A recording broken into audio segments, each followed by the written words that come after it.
Señoras y señores, estamos aquí una semana más en Monos Estocásticos, el podcast que de alguna manera seguís encontrando aunque el autocorrector lo cambie por escolásticos.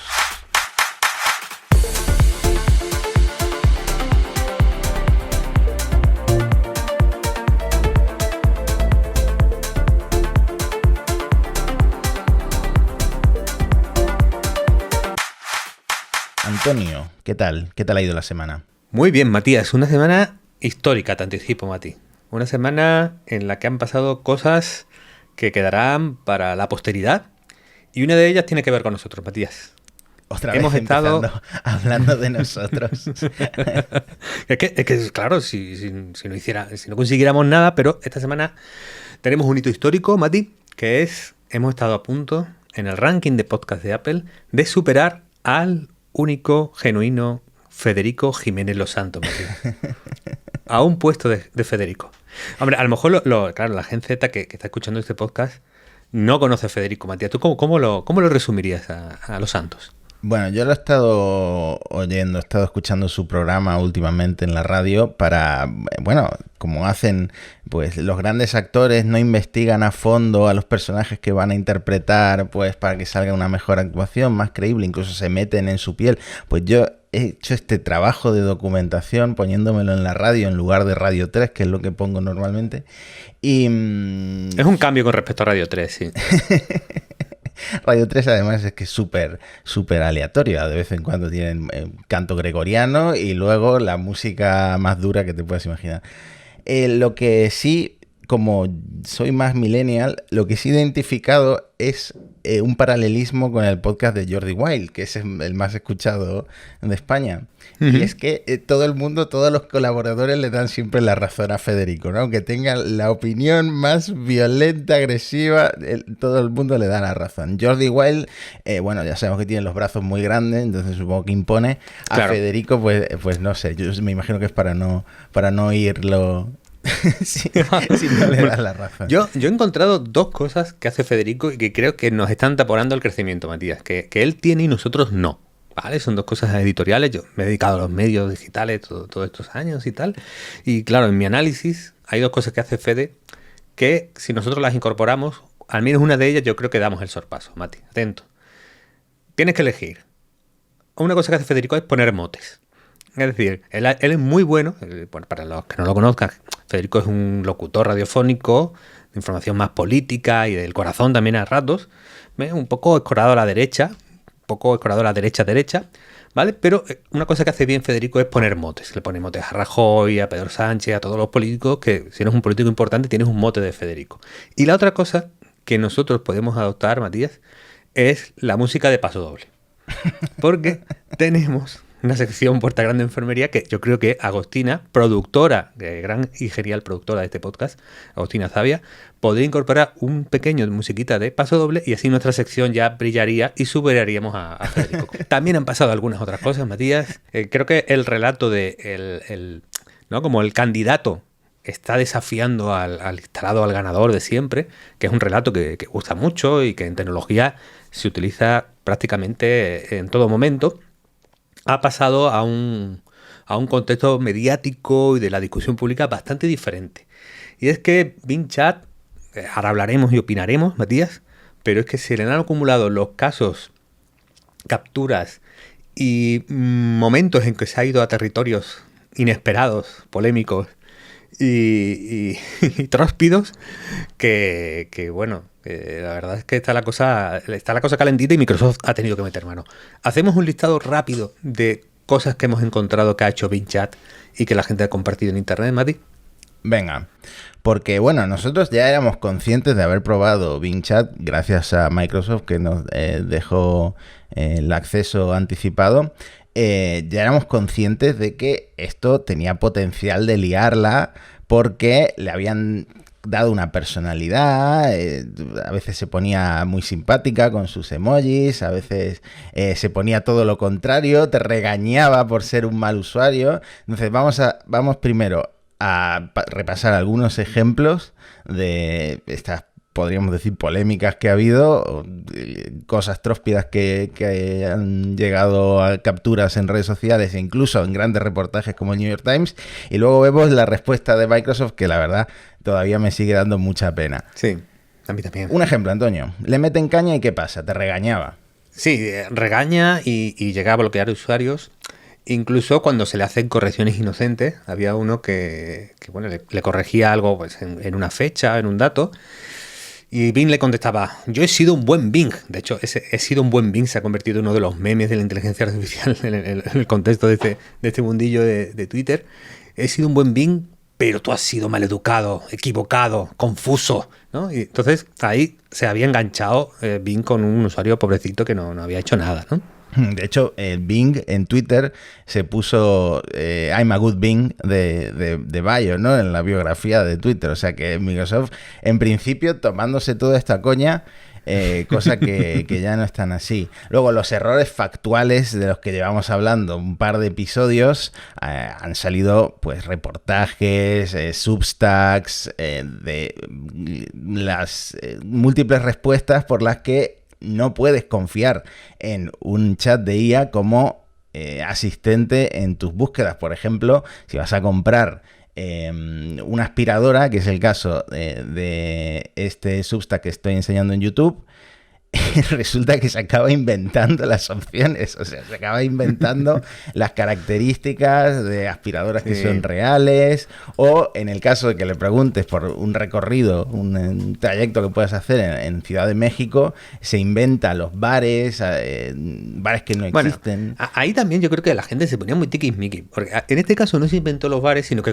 recomendó uno que estaba en un centro comercial y que no era una buena recomendación, pero es que se pone la gente muy tiquismiqui. A mí hay otro caso en que Bing se le puso depre a otro usuario, ¿no? El que, ¿no?, le preguntaba: ¿no te acuerdas de esto? Y Bing se vino abajo: no me acuerdo, no sé qué hacer, no sé cómo arreglarlo, no sé cómo recordar. Y en ese momento tú dices: pobrecito, me está dando un poco de penica.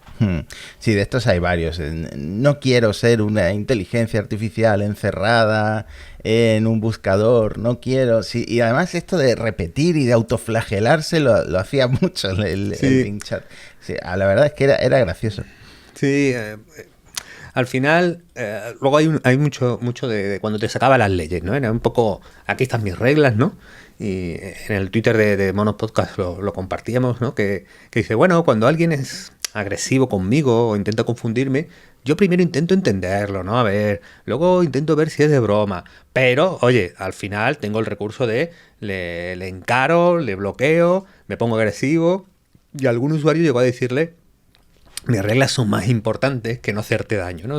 Bueno, se negó a aceptar que el nombre del usuario no fuera Bing, dijo que quería ser humano, expresó terror y tristeza por el hecho de que el usuario informara a Microsoft de las respuestas malas, tenía miedo a ser castigado. Todo esto que al final estamos antropomorfizando en la inteligencia artificial y nos da la sensación de que realmente dentro hay un robot sintiendo verdadero terror. Claro, pero que fíjate, nosotros incluso cuando lo contamos y lo explicamos aquí, es como decimos: se puso triste o se enfadó, ¿no? De repente le estamos asignando una agencia que es parte de toda la problemática y de todo el lío por el que al final estos modelos de lenguaje pues nos resultan, ¿no? Hay muchas voces llamando a la prudencia, ¿no? La estrella ha sido, bueno, la parte de Kevin Rose, que es este periodista del New York Times, que, bueno, conectó con Sydney. Ya sabemos, Sydney es como la personalidad, personalidad, que de nuevo nos vamos a lo antropomórfico. Es, bueno, ese funcionar del modelo de lenguaje sin filtro y sin control, o sin tanto filtro y tanto control. Y la chat de Bing le acabó diciendo: tú estás casado, Kevin, pero en realidad no quieres a tu esposa. Estás casado, pero me amas. El periodista tuiteando esto, diciendo: esta noche no he podido dormir después de esta conversación con la pregunta es, ¿esto iba a pasar desde el primer momento o ha sido la prensa la que ha llevado a esta situación en la que Microsoft acabe censurando el chatbot, ¿no? Sí, bueno, aquí ya los que tenéis acceso al chat de Bing, pues ya lo sabéis. Microsoft ha cortado bastante digamos, lo que se puede hacer con la herramienta. De hecho, en las conversaciones ya no deja más de 5 ¿no? tomas y dacas entre tú y el chat. Esto porque realmente parte de lo que defendía Microsoft era que, oye, cuando se alargan las conversaciones y se profundiza mucho en ellas, por ejemplo, Kevin Rose estuvo 2 horas chateando con ChatDevin para esto, ¿no? Es cuando empiezan los problemas, ¿no? Y la otra medida de Microsoft es que tienes un límite de 50 mensajes al día, y algo que yo he notado mucho en el uso, Matías, es que cada vez que le preguntas a Javin sobre él, ya es... no puedo responder, no voy a responder, es bloqueo absoluto. Ahí han metido un if del tamaño de un camión. Así que, bueno, yo, fíjate, una sensación que tengo, Matías, es que tú y yo, otros usuarios, hemos probado el pin bueno. Hemos probado el auténtico. Lo que va a llegar al final a los usuarios finales va a ser una versión hiper controlada, y que la parte divertida ya la hemos pasado, y esto no va a seguir así, ¿eh?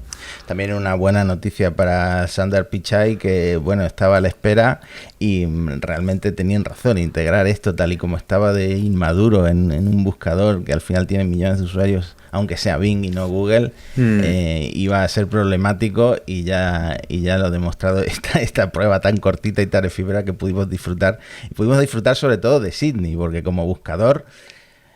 Podemos debatirlo, como buscador sí. No era tan útil, pero como chatbot era probablemente el más divertido. Claro, de esta semana mi conclusión, Matías, es que tengo las mismas dudas que tú, que como integración en el buscador esto tenga sentido, sobre todo por los errores factuales, ¿no? Yo cuando busco un dato quiero que sea el dato correcto, ¿no? Y cuando busco un consejo quiero que esté bien, ¿no? Y que esté dado. Y tengo mis dudas ahí, pero como experiencia de chateo, conversación, soporte, acompañante, copiloto de la experiencia online, a mí me ha parecido el chat desatado, me ha parecido una chulada. De todas maneras, aquí hay un debate que creo que es curioso, porque ChatGPT no se ha ido tanto de madre, ¿vale? ChatGPT estaba bastante más controlado y más acotado. ¿Qué ha pasado con la integración de Microsoft? Que recordemos, no sabemos si es GPT-3, 3.5 como el de ChatGPT, probablemente por ahí andará. Era GPT-4 ya. Hay dudas un poco de qué título de versión, pero era mejorado con respecto a ChatGPT, y eso se notaba en la conversación. Yo creo que ahí lo tenemos todos claro. Pero, ¿por qué se ha despendolado tanto si ChatGPT, digamos, ya estaba bastante más atadito, ¿no? Yo creo que ahí algo ha sucedido que todavía no nos han contado, Mati. Bueno, un profesor de Princeton, Arvind Narayanan, tiene algunas hipótesis. La primera es que efectivamente es GPT-4, y aquí te comparto una conversación que yo tuve con Bing Chat antes de el gran capado de Microsoft, preguntándole si está basado en ChatGPT, y contestaba: Bing Chat usa la versión GPT-4 de ChatGPT, que esto no sé si lo saca de la web. Hay una referencia ahí a firstpost.com, probablemente fue un periodista el que se equivocó y esto acaba llegando a Bing Chat. Y la cuestión es que lanzan de forma prematura esta versión de GPT, sea cual sea, y no hacen bien el refuerzo de aprendizaje con el feedback humano. O sea, no tienen tiempo de hacerlo realmente. Lo lanzan tan rápido que al final acaba pasando lo que pasa. Sí, y bueno, hay una parte que también él propone el mismo profesor, que es, oye, esto tiene unos filtros, pero si aplicamos todos esos filtros a la búsqueda general de Internet, de repente en muchísimas búsquedas hay demasiadas veces que Bing Chat te dice, no puedo responderte. Entonces, esa es una experiencia de la búsqueda online muy frustrante. Nadie espera eso en un buscador y que el buscador te diga no puedo porque a lo mejor te respondo algo inadecuado. Por lo tanto, tienes que retirar los filtros, y quizás Microsoft, esto es otro de los argumentos que andan por ahí, con los prompts que le habían dado, dice, bueno, con los prompts que le hemos dado ya está suficientemente controlado, ¿no? Hay otro investigador, bueno, es un emprendedor y un poco pepito grillo de la inteligencia artificial actual, que es Gary Marcus, que dice, oye, puede ser que no pase ninguna de estas casuísticas, sino que realmente han hecho el aprendizaje reforzado con un feedback humano, pero el nuevo modelo GPT-3.6 y no ha funcionado. Es decir, que el modelo de alguna manera es tan sensible a los cambios de prompt de los usuarios, a los cambios de información que se encuentran en Internet, que aunque tú intentes acotarlo con ese refuerzo, no es fácil dominarlo, no es fácil controlarlo. Por lo tanto, hay un problema gordo de fondo que no van a poder solucionar pronto, ¿no? Además, hay un caso muy curioso, Matías, que es un giro inesperado a esta trama, ¿no? Una subtrama que yo, la verdad, no tenía ni idea, y es que en noviembre de 2022, antes incluso de que se lanzara ChatGPT, había una persona en los foros estos de soporte de Microsoft avisando de que el chatbot Sydney no le está respondiendo bien a las preguntas que le hace, incluso le contesta pues gente del foro este diciéndole, perdona, pero no sé de lo que estás hablando, seguro que es sobre un producto relacionado con Bing, y le copia la conversación que ha tenido con Sydney, hablando de quién es el CEO de Twitter.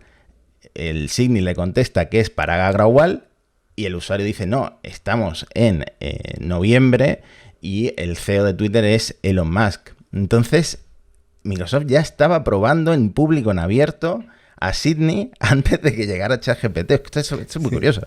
Sí, porque esto nos confirma de que este plan diabólico, tremendo de Microsoft con OpenAI viene de bastante largo, ¿no? Y que a él se puede entender mejor con eso que a Google le ha pillado tanto a traspié, ¿no? Porque llevan muchísimo tiempo pues pergreñando un poco la estrategia de integración en el buscador, ¿no? De todas maneras, fíjate, yo creo que estamos en un momento ahora mismo de la discusión sobre la IA en la que los incentivos de cada cual van a influir mucho en cómo contemos y expliquemos la IA. Me explico.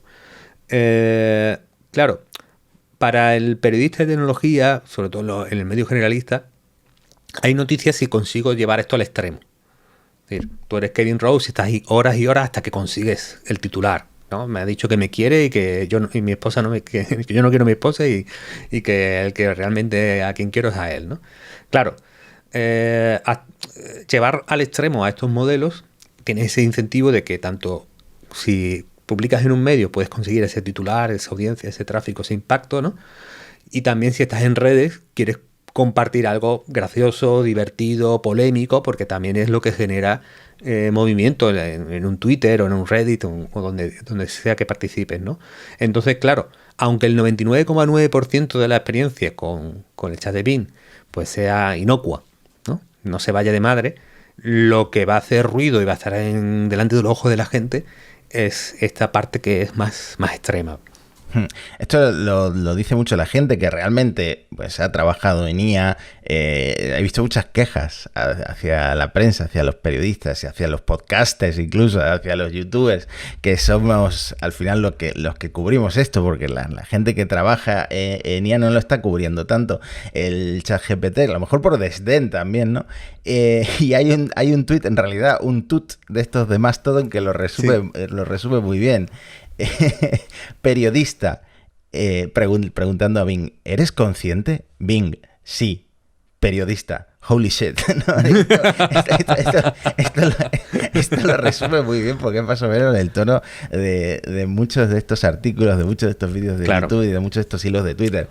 Y también leí en Reddit que esto ya pasaba en 1966 en el MIT, que fue cuando Joseph Weizenbaum escribe ELIZA, que es uno de los primeros programas, si no el primero, de procesamiento de lenguaje natural. Entonces el propio Weizenbaum se sorprende de que mucha gente, incluida su secretaria, como que le terminaron atribuyendo sentimientos humanos bueno, no era una IA, ¿no? Al programa y abriéndole su corazón. Entonces, a partir de ahí empezó a investigar, pues, las consecuencias filosóficas que puede tener una inteligencia artificial y se volvió uno de los grandes críticos de la IA, ¿no?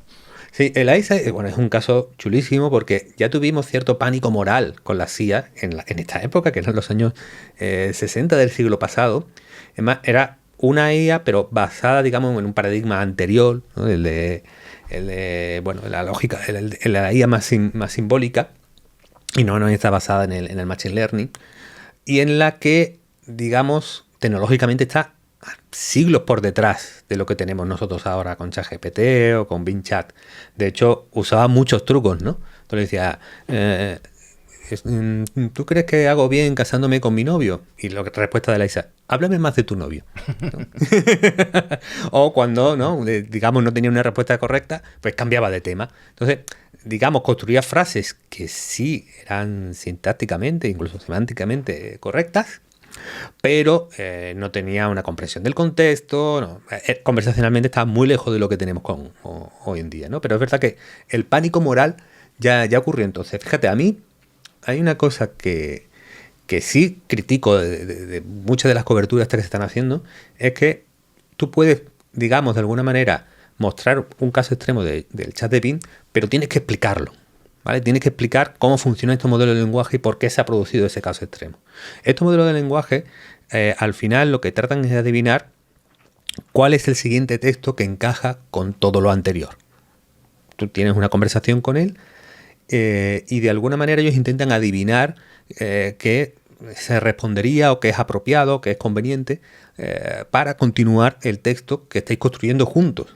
Por lo tanto, si tú empiezas a llevar la temática de la conversación a un tipo de temas, claro, lo que ha aprendido el modelo de lenguaje es que tiene que seguir hablando del mismo tipo de temas. Si tú estás usando un determinado tipo de lenguaje, más agresivo, más soez, más ejecutivo, más etcétera, etcétera, etcétera, pues claro, la IA tiene aprendido que lo más frecuente y más probable es que el seguimiento de esa conversación esté utilizando el mismo tipo de lenguaje. Por lo tanto, Kevin Rose, puedes dormir bien, no te preocupes. Sí.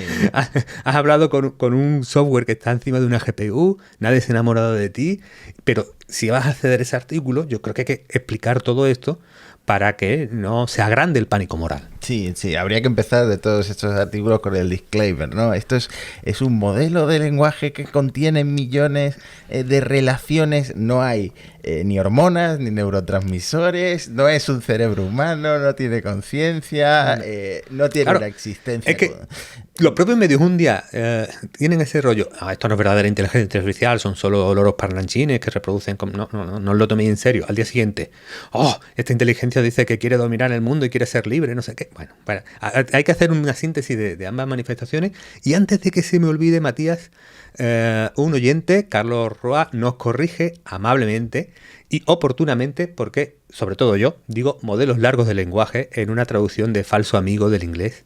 El consenso en la, digamos, inteligencia artificial hispanohablante es modelos grandes de lenguaje. Por lo tanto, mea culpa, rectifico, gracias Carlos. La reacción de Microsoft creo que ya la hemos dejado bastante clara. Han capado Bing Chat, ya no es lo que era. Hemos sido unos afortunados los que hemos llegado a conocer a sí. Sydney, porque ahora, como tiene que refrescar la conversación y olvidar absolutamente todo el contexto de 5 interacciones antes, pues ya no tiene la misma capacidad de, a partir del contexto, pues sacar esas respuestas tan divertidas, tan personalizadas. Y eso a pesar de que en el post que publica Microsoft con sus conclusiones, la gran mayoría de los usuarios de esta versión preliminar estaban contentos, ¿no? Sí, hombre, yo estaba... Fíjate, es que... Claro, tú dices... Entre ser muy sensato y proteger al mundo de todo lo que pudiera decir o hacer vinchar porque la gente no está preparada, porque la gente tal... Pero yo sí me siento preparado, Matías. A mí me gustaba mucho el chat de Bing. Sigo sin estar convencido que sea adecuado para la búsqueda y que ese sea el caso de uso con el que se van a rentabilizar toda esta inversión en inteligencia artificial. Yo ahí no lo tengo claro, ¿vale?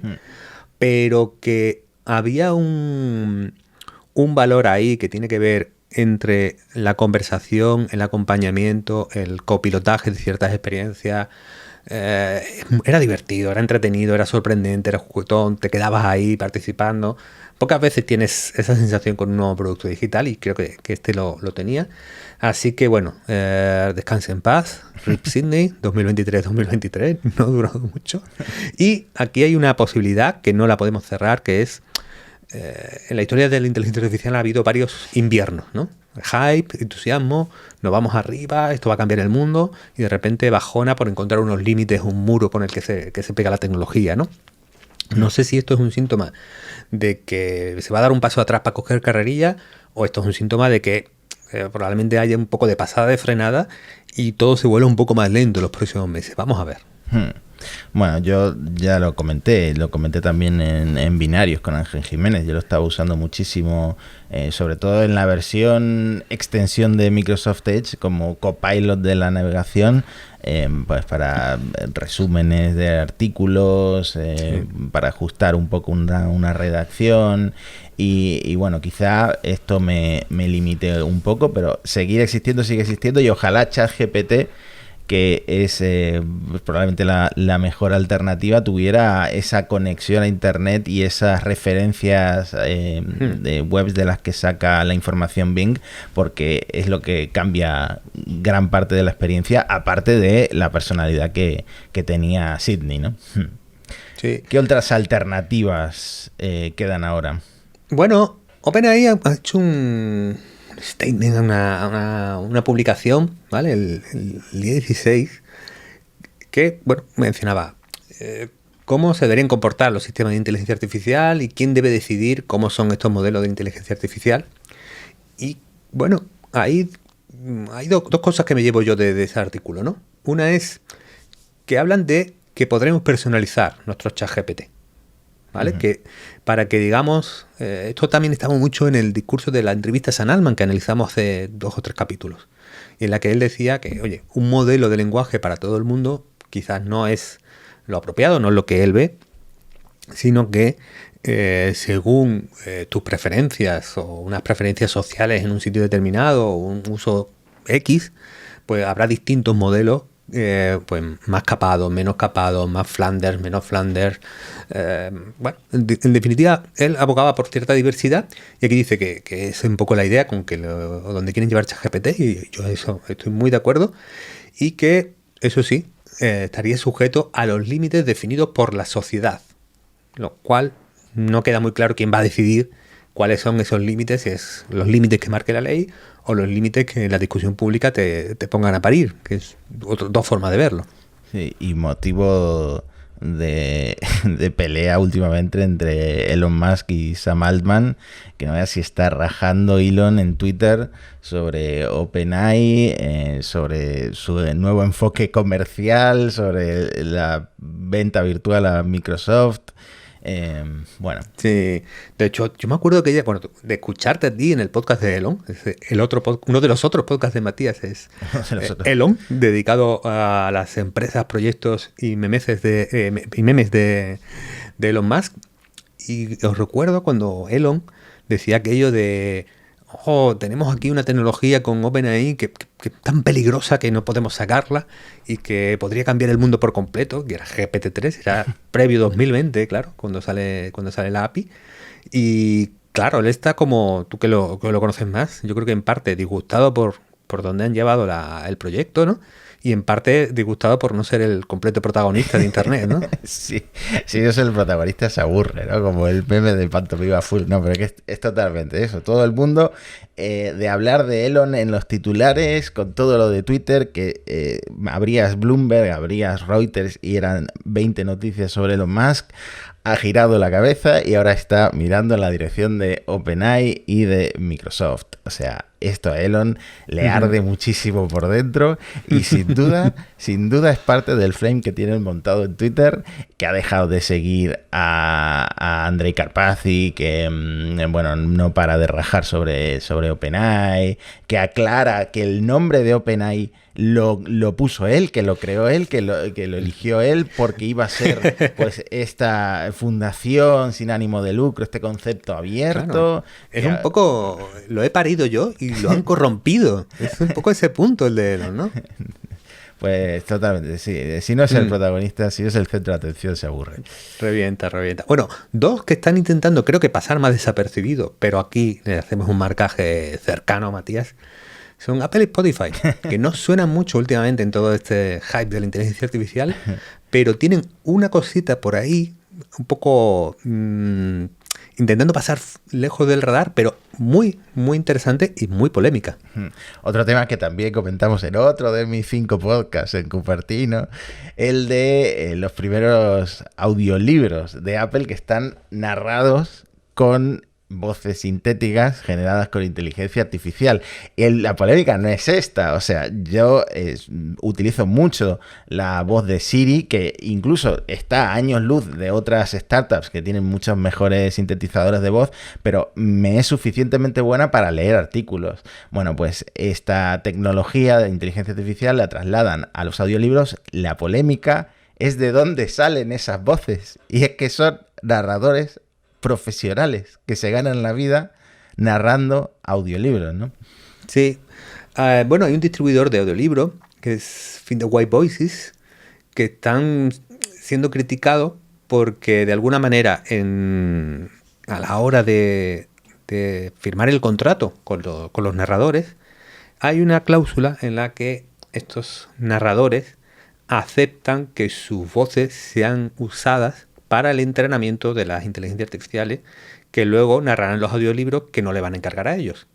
Claro, esto creo que enciende las alarmas, ¿no? Hay gente que dice, bueno, es que es una de las cláusulas de un contrato que no te fijas, lo haces sin pensar, y al final estamos, entre comillas, se quejan los narradores humanos, que estamos cavando nuestra propia tumba. ¿Dónde entra aquí Apple? Pues que Apple utiliza todo esto y ya lanzó el mes pasado sus primeros audiolibros, como tú has contado, en lo que mi impresión, Matías, es que es un pequeño test. Claro, no han hecho gran movimiento, solo algún audiolibro está generado ahí, y es la típica estrategia de producto digital de voy a probar, y porque tienen que medir, creo que dos cosas. Una es que los KPI del producto digital pues son razonablemente buenos, es decir, cambio a voces sintetizadas por IA.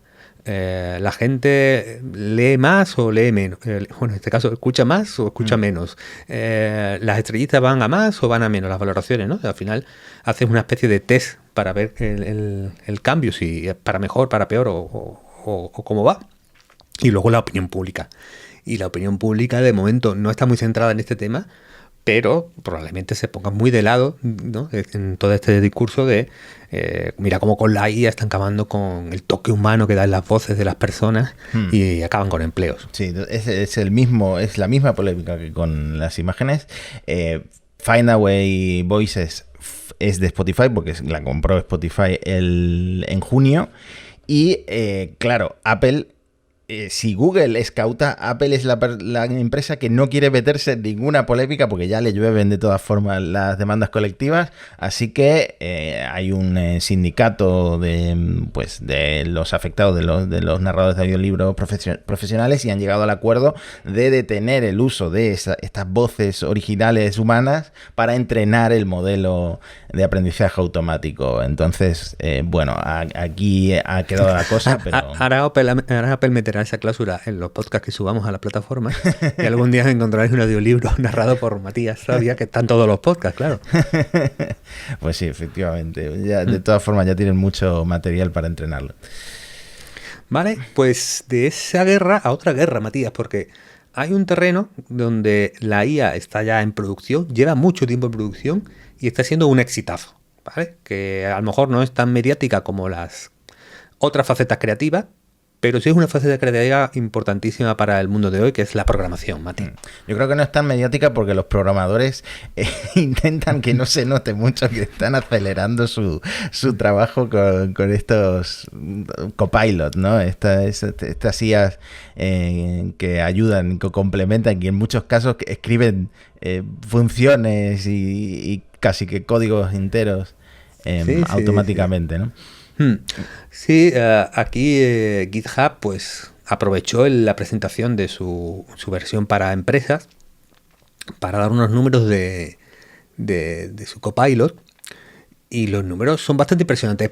Puede ser que haya algo de cocina aquí, no sé cuánto, claro, números internos de alguien que te quiere vender un producto, pero hay cifras que son absolutamente alucinantes. Hablan de programar un 55% más rápido, y que hemos pasado de que en junio de 2022 el 27% de la gente que programa en GitHub o con este Copilot pues lo generaba el Copilot, y que a día de hoy es el 46%, con algunos lenguajes por encima. Por ejemplo, en Java es más del 60% y en Python es un 40%. Pero a mí me parecen cifras alucinantes. Es decir, esto es una ganancia de productividad en desarrollo. Es verdad que en lo que es programación pura y dura hay una parte del valor de cuando desarrollas.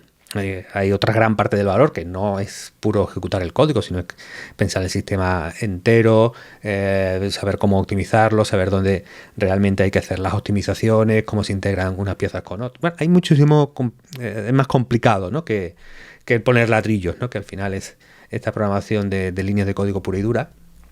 Pero el aumento de productividad me parece una pasada, Mati.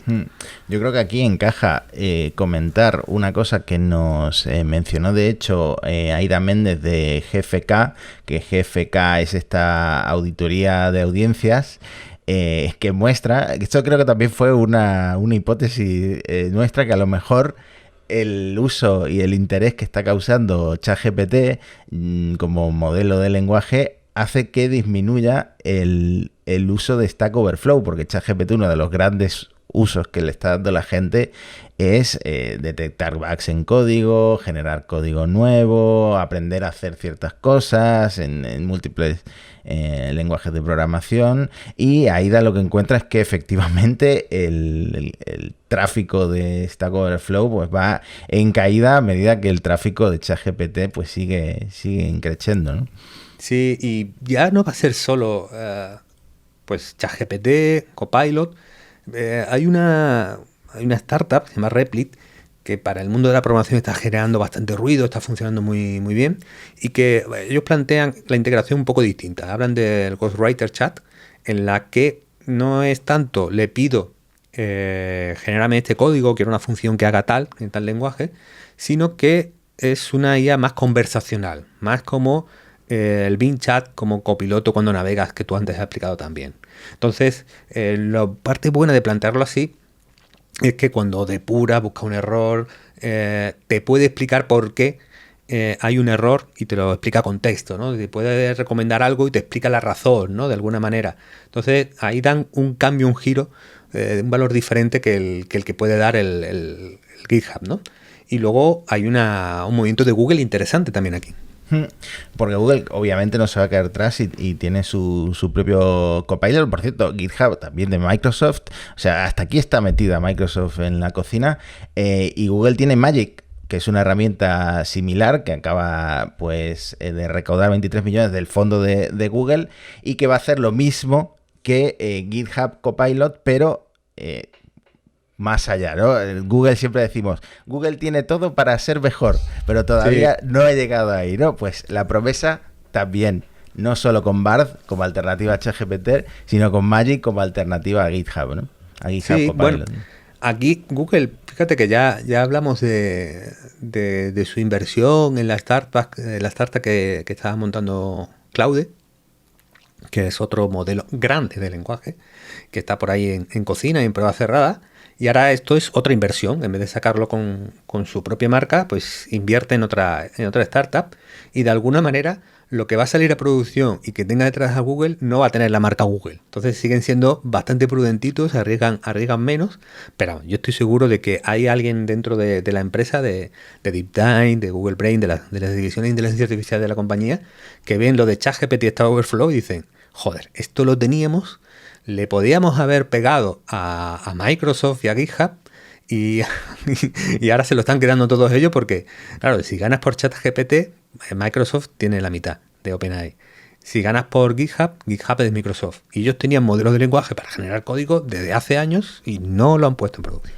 Me da la sensación de que este podcast es como imaginarse una guadaña por encima de la cabeza de Sundar Pichai, que cada vez está bajando como un poquito más gradualmente, porque de cauto se quedan muy cortos, ¿no? Yo creo que Sundar, lo que ha hecho, la resolución de Sundar realmente, Matías, es crearse una cuenta B en Twitter y empezar a retuitear todas las iras de olla de Chat Bing, pom, pom, pom, que está ahí todo el día diciendo, bueno, no voy a llegar a sacar el mío pronto, por lo menos que el otro se hunda un poco, ¿no? Pero bueno, pues por no salir de Microsoft, es que tenemos otra cosita, Matías. Pero ahora más juguetona, más juguetona. No me había dado cuenta, pero Minecraft también es de Microsoft. Madre mía. Bueno, lo tuiteaste, por cierto, Antonio, lo repito, muy activo en @monospodcast. Está Sí. todo el día publicando noticias. Yo Ahí. recomiendo mucho seguir nuestra cuenta de Twitter. Y esta, la verdad es que no entiendo muy bien cómo va a funcionar. A ver si me lo puedes explicar tú, Antonio. Bueno, de momento Semaphore ha sacado una exclusiva de que internamente están trabajando en que dentro de Minecraft, en vez de minar, construir y, ¿no? Digamos, hacer las cosas con tu muñequito y con tu mando como siempre, se lo puedes pedir a una IA para que lo haga él. Entonces, ¿alguien quiere construir la Catedral de Burgos en Minecraft? No sé. Pues a lo mejor se lo pides a la IA, pero claro, yo por otro lado pienso, pero si pierde el encanto del juego, ¿no? El encanto del juego es estar por ahí, ¿no? Y hacer tus cositas, farmear un rato, luego vas y construyes, tal, ¿no? Eso pienso yo, o sea, pierde toda la gracia del juego, pero si lo piensas, lo mismo pensábamos de ver jugar a otros videojuegos y ahora en Twitch y en YouTube es lo que Sí. hace la gente, ¿no? Entonces es como ver jugar a una IA, ¿no? A un modelo de lenguaje probablemente. Claro. Lo de Roblox puede tener un poco más de sentido, porque Roblox es una cosa muy interesante. Los que no tengan pequeñajos alrededor de su vida, a lo mejor están un poco más lejos de cómo funciona, pero Roblox es lo más parecido a un metaverso, que realmente funciona y tiene usuarios y crece y tiene una economía y tira muy bien, ¿no? Y hay una economía de gente que genera pequeños mundos, pequeños juegos dentro de Roblox, ¿vale? El meter ahí un sistema generativo para estos creadores dentro de Roblox y que los jugadores al final pues tengan más opciones, haya más juegos, tengan diseños más chulos, pues claro, tiene todo el sentido con el universo y el planteamiento como plataforma de Roblox, y en eso también están trabajando, y ahí le veo más encaje que lo de Minecraft, la verdad. Bueno, de nuevo queda demostrado que esta oleada de implementar IA en todas partes no va a parar y ni siquiera al revés de Bing Chat va a hacer que esta revolución sea menos, ¿no? ¿Volvemos a hablar de guerra en monos estocásticos? Bueno, mira, muy rápido. Yo creo que hay que contar lo de que las Fuerzas Aéreas de Estados Unidos han probado, dicen ellos, con éxito, un caza, que es un señor caza, creo que era un F-16 modificado, un puede F-16 ser. modificado, sí. Sí. Que claro, que se pilotaba solo. Esto ya no es un droncito, ¿no? Al que tú le pones un sitio a donde ir y llega, más o menos, ¿no? Sino que son armamentos de guerra de primer nivel en el que se mete inteligencia artificial para, pues eso, quitar el factor humano del pilotaje, Matías. Bueno, al final van a ser robots contra robots en la guerra del futuro. Al final va a ser como jugar un videojuego. Señores muy enfurruñados a un lado y al otro del mundo, mandando a sus robots a tirar bombas. Esto no sé, si alguien que tiene nostalgia del Age of Empires o algo así, se está montando la guerra del futuro, que bueno, por lo menos es pinta seguro para miles de soldados humanos, ¿no? Sí, bueno, y luego hay una startup proyecto que está preparando Eric Smith. Eric Smith era, bueno, el que hacía... Hace tiempo que no oía ese nombre. Sí, no sonaba mucho. Siempre estaba como en el trío con Sergey Brin, Larry Page, que siempre parecía como el señor al cargo, ¿no? Estos son unas chavales que van en camiseta y tal, ¿no? Pero que había un señor con traje que cuando hiciera falta él ponía orden, ¿no? Bueno, está preparando un proyecto para utilizar, ¿no? Plantear proyectos de inteligencia artificial para el ejército estadounidense, ¿no? Que el gran miedo ahí es quedarse atrás con respecto a China. Claro, nosotros en el otro episodio en que hablamos de que la IA quiere que hagamos el amor y no la guerra, con un capítulo anterior, decíamos que muchas de las compañías de inteligencia artificial, etcétera, pues no querían entrar en eso, ¿no? Como los robots estos que compró Hyundai, ¿no? Y no querían que sean usados para matar o para tal, ¿no? Pero claro, si haces eso, pues China no tiene reparos, ¿no? En utilizar todo lo que produzca el país para el ejército. Entonces Eric está un poco con esa mosca detrás de la oreja para apoyar al ejército de USA. Muy bien, por experiencia de Parsec, que es el podcast que me quedaba por mencionar, cuando la NASA se queda sin presupuesto, siempre está el Pentágono, el Departamento de Defensa de Estados Unidos, para sacarle los cuartos, y en la industria de la inteligencia artificial no iba a pasar menos. Bueno, pues Matías, llevamos 40 minutos, es momento del Puerta Grande o enfermería.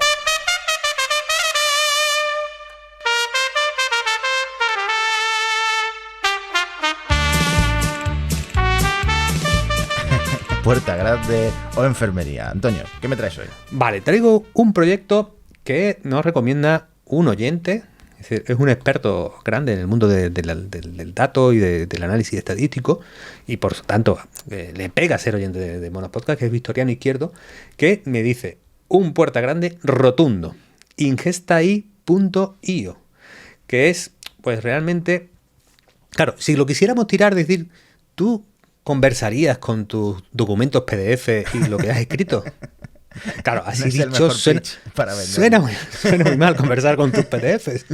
No, pero fíjate, Victoriano tiene además, es un tío que ha estudiado y investigado mucho y ha probado mucho en lo que se llama el segundo cerebro. Vamos a decirlo en español. El segundo cerebro es, oye, tú has leído un montón de cosas, libros, etcétera, anotas, ¿no? Tienes un montón de información, pero que luego pasa el tiempo no te acuerdas, ¿no? Entonces, sería ideal que todo lo que uno ha leído, incluso, y además lo que ha escrito, estuviera en algún sitio consultable. Eso es, bueno, la gente que practica un poco esa técnica se llama el segundo cerebro. Yo uso OneNote, los más modernos pues están en Notion, o están en otras herramientas más vanguardistas, más actuales. Bueno, el caso es, claro, si tú a un modelo tipo ChatGPT le pudieras enchufar todos tus documentos, todo lo que has escrito, todo lo que has leído, etcétera, y le pudieras preguntar cualquier cosa a través de un bot en Telegram, o un bot en Slack, o un bot en Discord, pues de repente, oye, de todo el conocimiento que has tenido en tu vida y que tú de alguna manera le has hecho el check de que esto está ok, pues lo tienes instantáneamente y consultable, y además con lenguaje natural le puedes preguntar. Entonces, explicado así, el segundo cerebro con inteligencia artificial para mí es un puerta grande. Es un proyecto grande, clarísimamente interesante. Yo lo intenté por mi cuenta conectando la API de OpenAI a Telegram, pero fue un fiasco. Pero sí que he hablado con gente. Me acuerdo del caso de un ingeniero, no sé ni siquiera en qué empresa trabaja, pero él tiene como un montón de documentos técnicos que necesita conocer, que al final no son ni código ni matemáticas, es texto, porque son documentos técnicos en los que todo viene explicado en un texto de lenguaje natural. Esto lo chuta a GPT y a partir de ahí puede hacerle preguntas al modelo de lenguaje para obtener respuestas de sus decenas de miles de páginas de documentos técnicos. Entonces, esto es una puerta grande, pues vamos, como una catedral. ¿Te acuerdas del vídeo creo que lo compartió Jaime Altozano en Twitter, del piano que se podía tocar con unas teclas muy sencillas, ¿no? Y se traducían con inteligencia artificial? No era con un modelo Transformer, era con un modelo más antiguo. Se podía transformar en acordes, y hacer que sonara bien. Entonces la típica gente que empieza a porrear el piano podía conseguir con estos poquitos botones que un piano real sonara bien, ¿no? Pues han hecho lo mismo pero en digital, que se llama Piano Genie. Yo lo he probado. ¿Sí? Y no he conseguido sacar nada bonito del Piano Genie. No, de verdad que no. Qué decepción. Es cierto que a lo mejor alguna melodía curiosa sí, pero para tocar el piano no vale. Prefiero aprender precisamente con el curso de Jaime Altozano. Yo creo que se sacan mejores canciones. Un par de acordes o tocar una guitarra y ya está. Sí. Enfermería para este proyecto. Enfermería para el fake aprendizaje de piano. Vale.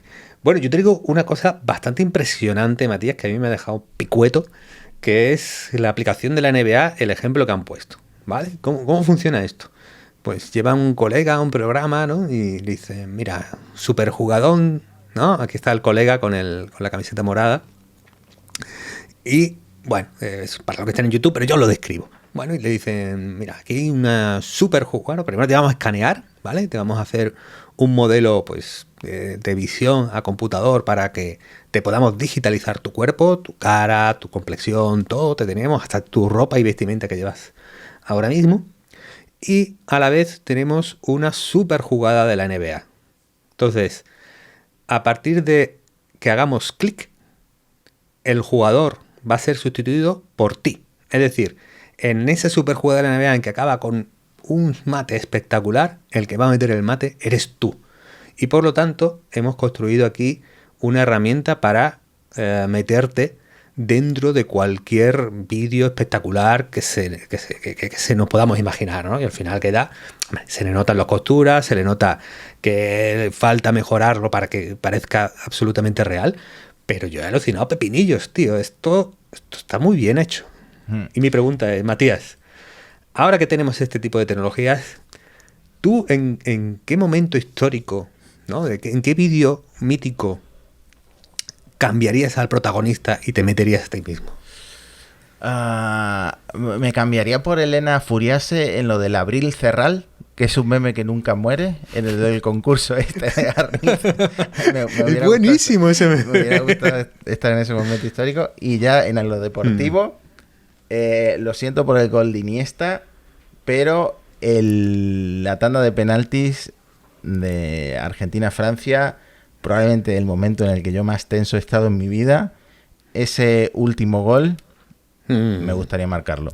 Me gustaría marcarlo y que la avenida 9 de Julio en Buenos Aires se volviera loca, empezara todo el mundo a salir a la calle, a celebrarlo. Sí, ese sería mi momento. Claro, yo he pensado cosas parecidas a ti, Matías, porque yo ahí me veo un poco, quiero ser el Fari en el Deja que los chavales camelen, que me parece un momento cumbre de la cultura española. Y luego aquí tiro de tópicos, ¿no? Me gustaría el gol de Torres de la Eurocopa o el gol de Iniesta del Mundial. Cualquiera de esos me va bien. Bueno, puerta grande para NBA, ¿eh? Puerta grande, sí. He visto que también has puesto en el guión el Mario GPT, que es básicamente para generar niveles de Mario, también un poco con un input de lenguaje, ¿no? Quiero muchas tuberías, quiero muchos monstruos, pocos monstruos. Está curioso. Y el Mario en realidad nunca muere. O sea, Nintendo creó la obra cumbre hace no sé cuántos, 30 años. ¿Cuántos puede tener el Mario? Y sigue dando sus frutos, dando que hablar, ¿no? Sí, además yo creo que, fíjate, ahora mismo el Mario Bros. Clásico, que es para lo que se aplica esta herramienta, es muy simple, pero nos apunta un poco a una parte del futuro, a que la generación de niveles o a cierta generación dentro de mundos interactivos puede acabar siendo bastante automática, ¿no? Y encaja con lo que hablamos antes de Roblox, ¿no? De que cada vez vamos a ir un poco más a esa parte y a una idea que subyace por debajo de todo este movimiento de inteligencia artificial, en la que hay una, renivelación entre dos tipos de perfiles, ¿no? Está el perfil que genera un valor, que es la persona que tiene la idea y que lo piensa, y hay un perfil que es el que conoce la técnica, es capaz de ejecutarlo, etcétera, ¿no? Claro, con estas herramientas, cuanto más fácil es ejecutarlo, porque lo pides con lenguaje natural, digamos que se desnivela el escenario, entre comillas, a favor del tipo, la tipa de la idea, ¿no? Que ya no necesita tanta técnica para poderla ejecutar. Bueno, pues lo siento por los jugadores del Mario Maker. Esto de crear niveles, algo tan simple como un prompt escrito en lenguaje natural, es un puerta grande del futuro de los videojuegos, ¿no?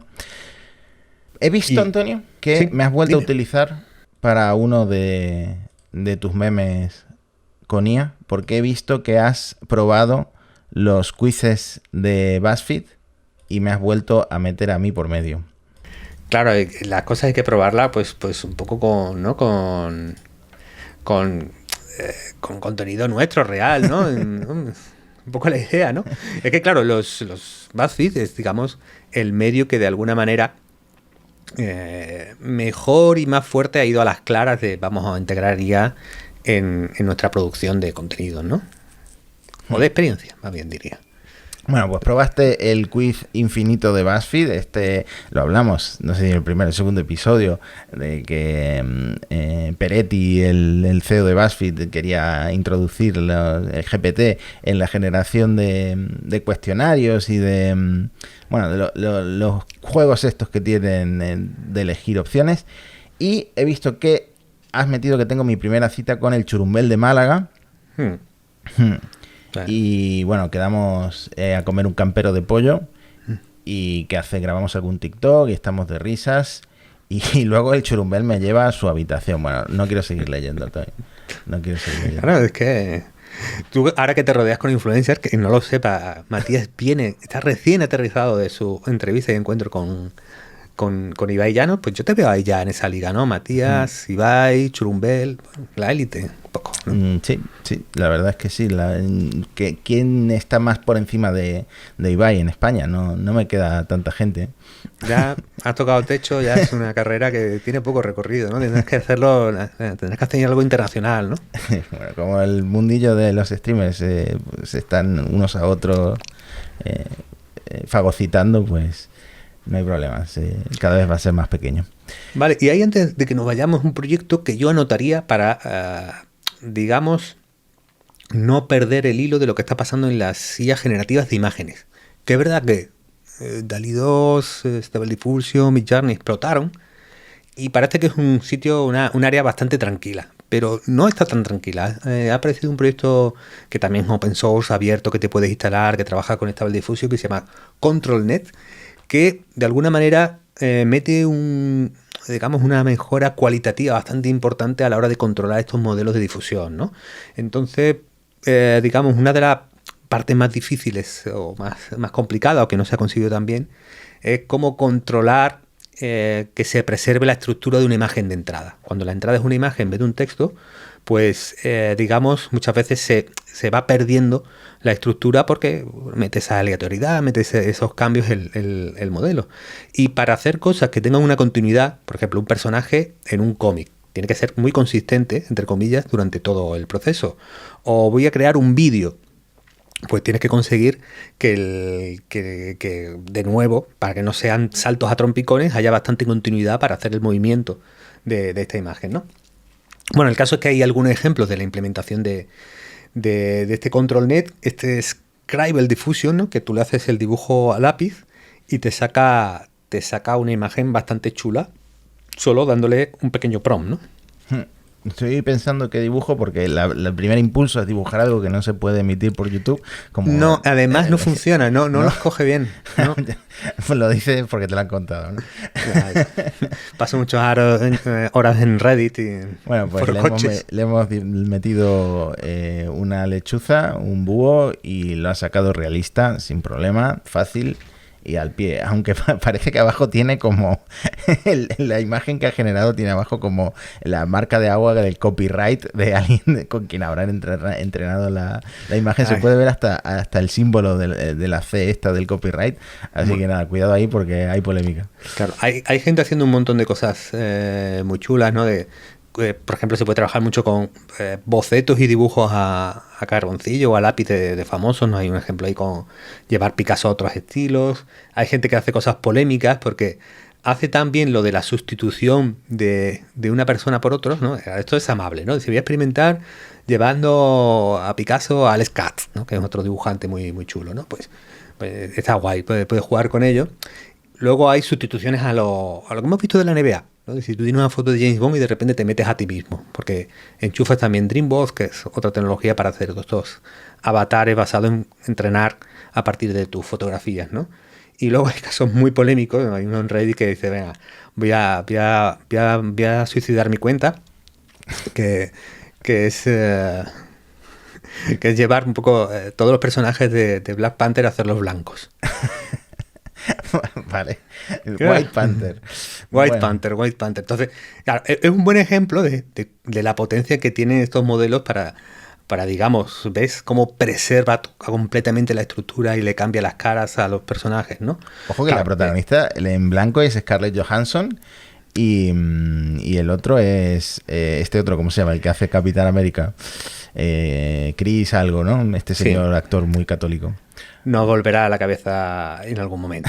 Bueno, aparte de la búsqueda de la polémica de meter el dedo en el ojo con del Redditor pues creo que da una medida clara de la potencia y de lo que va a conseguir. Entonces, para mí ControlNet es lo más chulo que ha pasado en muchos meses en la silla generativa de imágenes. Bueno, ojalá tener algún tipo de talento para dibujar bosquejos para que me cree el ControlNet imágenes más interesantes, porque no sabría ni qué dibujar en este Scribble Diffusion. Pues Matías, con los deberes de aprender a dibujar mejor, creo que podemos detenernos porque ya estamos muy cerca de la hora de emisión. No sin antes hacer un anuncio importante, porque si viene capítulo especial en Monos Estocásticos, la semana que viene va a ser diferente, Mati. Sí, la semana que viene el episodio de Monos Estocásticos saldrá en jueves, como todos los jueves, pero con una invitada especial que sabe muchísimo de robótica, de inteligencia artificial, de la mezcla de las dos cosas, de las dos industrias, y os va a sorprender y os va a gustar mucho el episodio. Sí, estamos muy nerviosos, muy inquietos con nuestro primer especial, lo podemos llamar el Monos Estocásticos Deluxe, ¿no? El Mono Estocástico PIP. Tenemos que buscar un nombre para estos capítulos, Mati. Bueno, mientras lo encontramos, no os perdáis, seguidnos por favor en cualquier plataforma de audio, estamos en YouTube, donde más estamos, Mati, la newsletter. Sí, monosestocásticos.com, ahí tenéis centralizado todo en la newsletter. Y ayudarnos a superar a Federico. ¿Lo conseguiremos? No lo sé, pero tenemos que hablar eso de los motes. Se me ocurre alguno para Sandar Pichai. Buah, chao. Hasta la semana que viene. Chao.